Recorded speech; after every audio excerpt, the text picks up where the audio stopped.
Mid-year review. It's all about tech. What's in store for the next 6 months? Stay tuned. We'll discuss this and much more.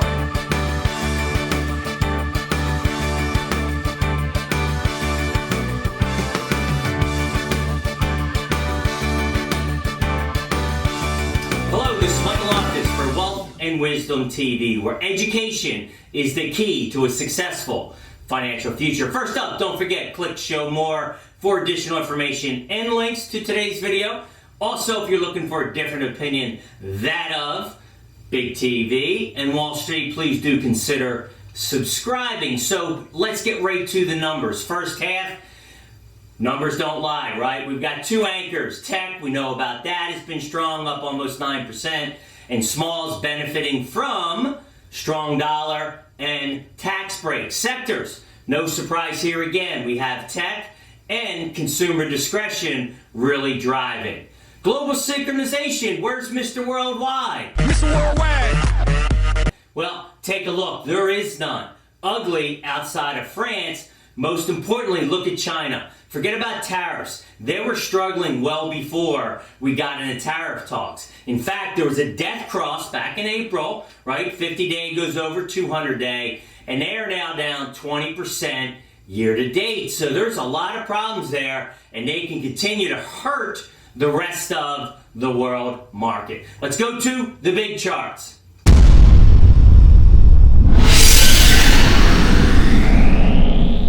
So first up, chart we've been showing all year. Bottom line is we are stuck in a box, okay? Now, we did close just above the 50 on Friday, 50-day moving average. That's the algorithms kicking in to save that.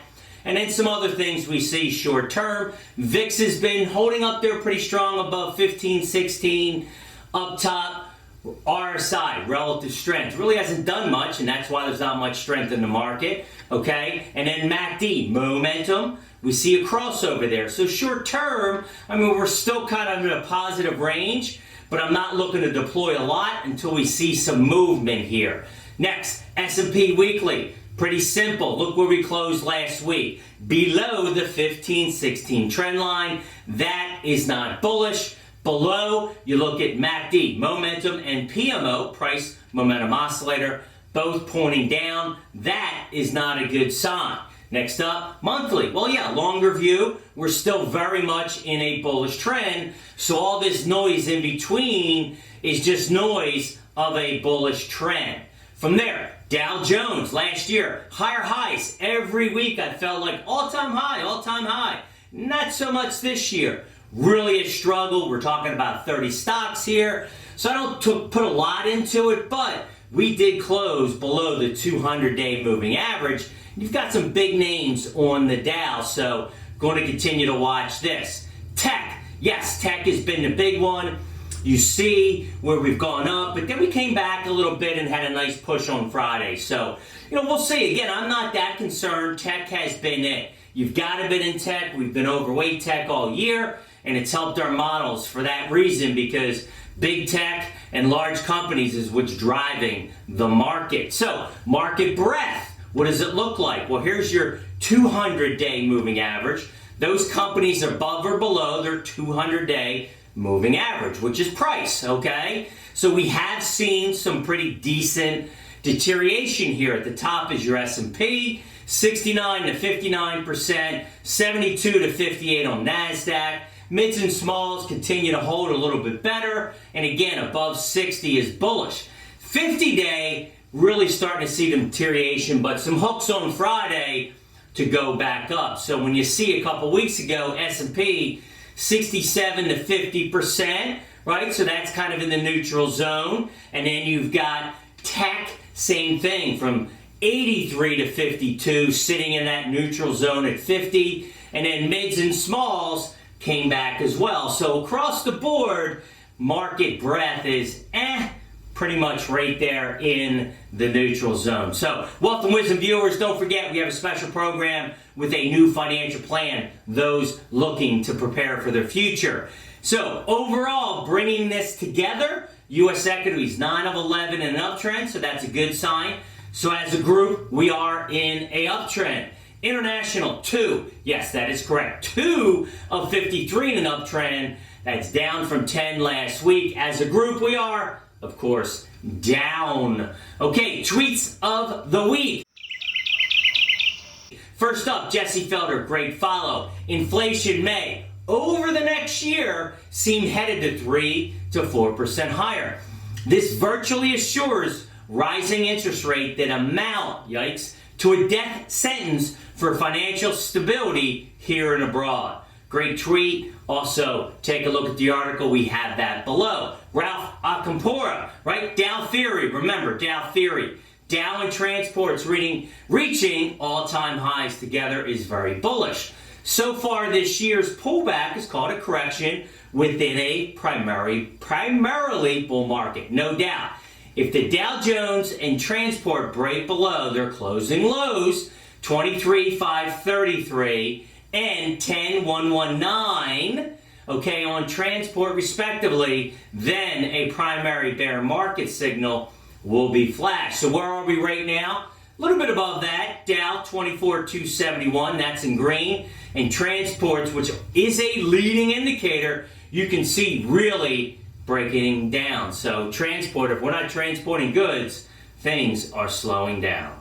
Treasuries, spreads, specifically treasuries as a whole, as you see, they've flattened out a little bit here. They've consolidated. We're not near our highs of the year, but treasury spreads continue to go lower from 0.34 to 0.33. That is yield spread. We have to watch this. Again, it doesn't matter until it matters. Generally, when we invert -0, that means recession is coming. On my radar for the second half. So first up, talking about treasuries. As treasuries goes, banks go. So the big red line, that is banks. And you see kind of a consolidation coming down. Okay, let me go this way because I forget it's the opposite.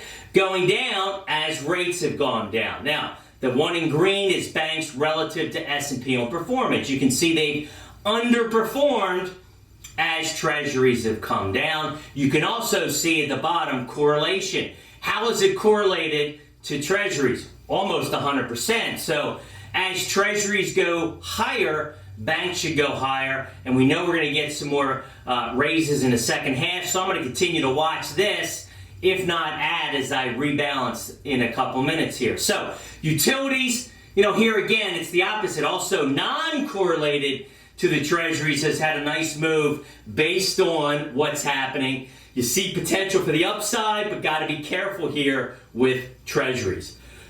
Next up, healthcare. Really surprising how this has come down this year. Obviously a great demographic play.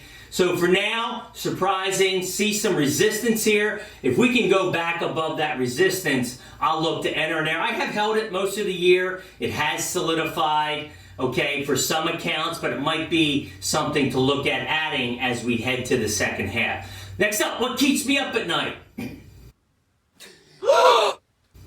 So first, the elections. Now, I don't talk politics in these videos. I react to politics as it pertains to the market, but obviously it's been an ugly year. It's going to get uglier with a couple things. One, this battle for the court seat, and number two is elections coming in November. So we got to watch that and how that plays out and how it pertains to the markets. Next, GDP. We look for a real strong number in the second quarter. Fed came out Friday, reduced that down to 3.8%. A little bit surprising. What about the tax cuts? How come it's not helping? Doesn't seem like it is. Pending home sales, down. Maybe because lumber is priced up, and we take a look at that, and that's going to drive.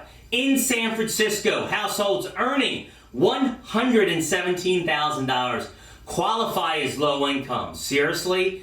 I mean, there's parts of the country, I did a video, I have Michelle link it here, buy versus rent. I mean, it's gone crazy in some parts of the country. So, gotta watch that. And there's a reason why. Look at this. That is not a good trend. Personal income continues to slide. Wrapping things up, fear and greed last week, 34. Back in the fear section. Last week, 53 was neutral.